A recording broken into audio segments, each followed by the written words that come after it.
At the beginning, there was only chaos.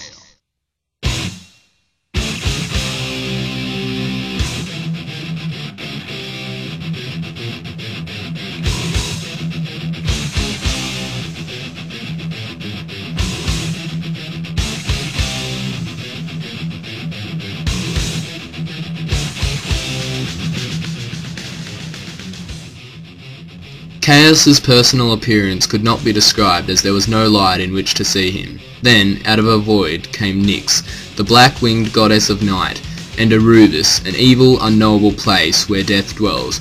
The world was silent, empty, and full of darkness. Then, love was born, and from love, light and day came into existence. Then, Gaia, the earth, appeared.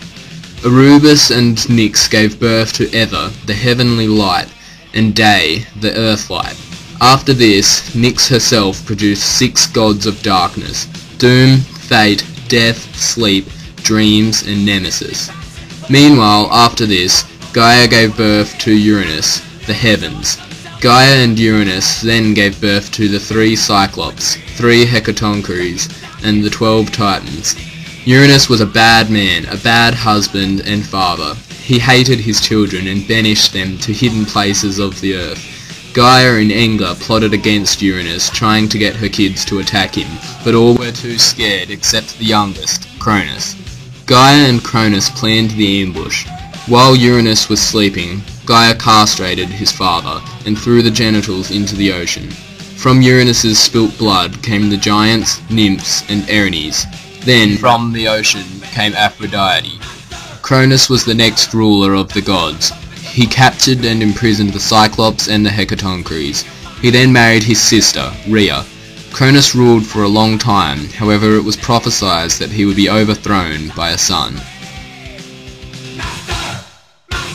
So fearful was Kronos of the oracle's prediction that his own children would rise against him, that he decided to imprison them all in his belly. Rhea stood by and watched as her children were devoured one by one. But when the time came for the last of her children to be eaten, she was unable to bear another such loss, and devised a trick to save the baby Zeus.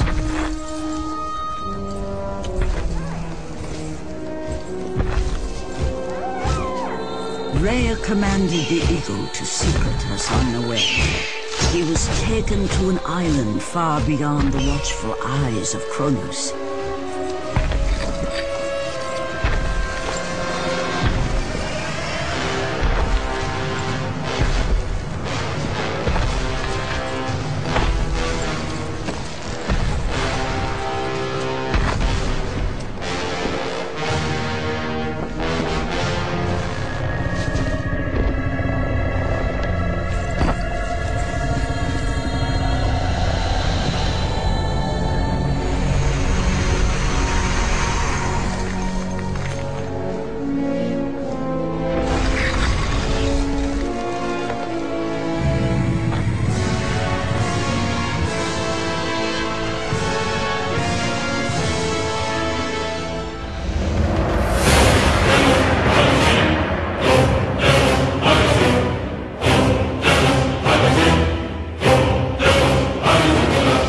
Zeus grew up in a place called Crete.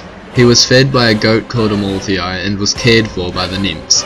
When Zeus became an adult, he consulted with Metis on a plan to defeat Cronus. Metis made a drink that could make Cronus vomit up the other children he had eaten. Cronus' wife, Rhea, convinced him to let Zeus return to Mount Olympus, which gave him the opportunity to slip Cronus the drink. The 5 children were vomited up as planned. The people, thankful to Zeus, made him the new leader of the gods. Cronus and the Titans fought to retain the power. Zeus freed both the Cyclops and the Hecatoncheires in order to gain extra allies in the battle. Zeus was provided by the Cyclops with lightning bolts as weapons. The Hecatoncheires made an ambush for the Titans using boulders. Zeus lured them into positions, and hundreds of boulders fell on the Titans. They thought the mountains were falling on them and ran away. The Titans were exiled by Zeus, except for Atlas, as the leader of them was given the different punishment of holding the world on his shoulders. Gaia was angry that her children were imprisoned, and gave birth to her last child, Typhoeus. He was so powerful and fearsome that a lot of the gods fled. Zeus faced Typhoeus and defeated him using his lightning bolts. After a long time, the final challenge to be ruler was made by the giants. They attempted to invade Mount Olympus, making mountains in order to reach it. But over time, the gods had become very powerful and strong, and all the giants were either subdued or killed.